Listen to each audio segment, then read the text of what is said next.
L'histoire de Ninurta, la protectrice de l'agriculture.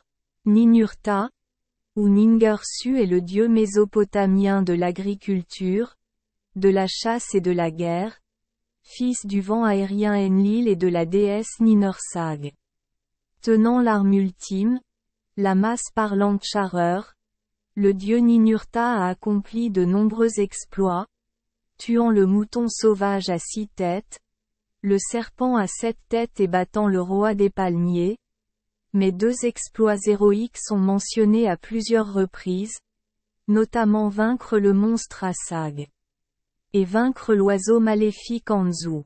Chareur n'est pas une masse inanimée ordinaire, il a sa propre conscience et peut parler et donner des conseils à son propriétaire. Ninurta fut informé par Chareur de la montagne géante Assag qui faisait rage sur terre, empoisonnant les sources d'eau et propageant des épidémies. Assag émettait des flammes si chaudes que les poissons du lac bouillaient s'il entrait dans l'eau. Il a également des subordonnés qui sont des démons de pierre extrêmement féroces. Ninurta partit alors combattre le monstre.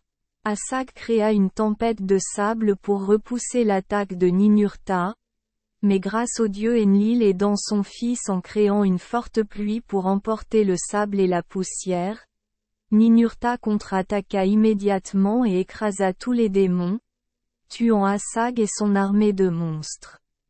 Il a utilisé des pierres provenant de cadavres de démons pour construire des montagnes afin de réguler le débit de l'eau du Tigre et de l'Euphrate pour faciliter l'agriculture. La deuxième victoire exceptionnelle de Ninurta était liée à l'incident de l'oiseau monstre Anzu, confié par le dieu Enlil. Pour avoir protégé la cathédrale, puis s'est retourné et a volé la tablette du destin, le trésor qui a donné à Enlil son pouvoir.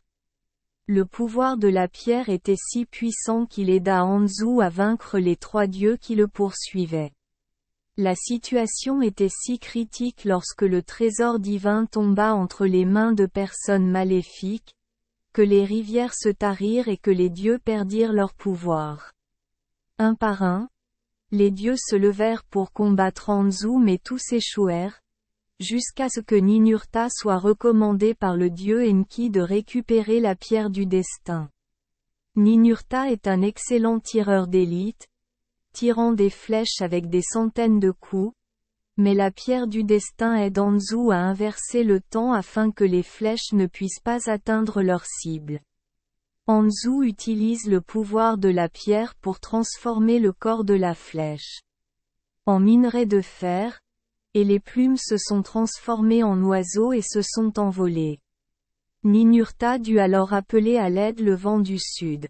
La tempête brisa les ailes d'Anzu, puis en profita pour trancher la gorge de la bête et récupérer la tablette du destin pour son père.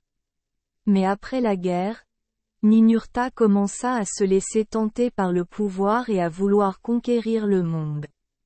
Ea l'a découvert, s'est transformé en tortue et a mordu le talon de Ninurta, puis l'a entraîné dans un trou profond au fond inconnu. Le dénouement de l'histoire est alors perdu. Merci les enfants des Esperluette Croisillon 39. Avoir écouté des contes de fées au jour Esperluette Croisillon 39. Oui. Espérons que les histoires apporteront aux enfants des moments heureux et significatifs.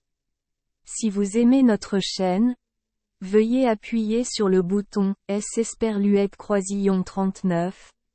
Abonner, pour ne manquer aucune histoire intéressante. Je vous souhaite une bonne nuit de sommeil et de beaux rêves. Rendez-vous dans la prochaine histoire.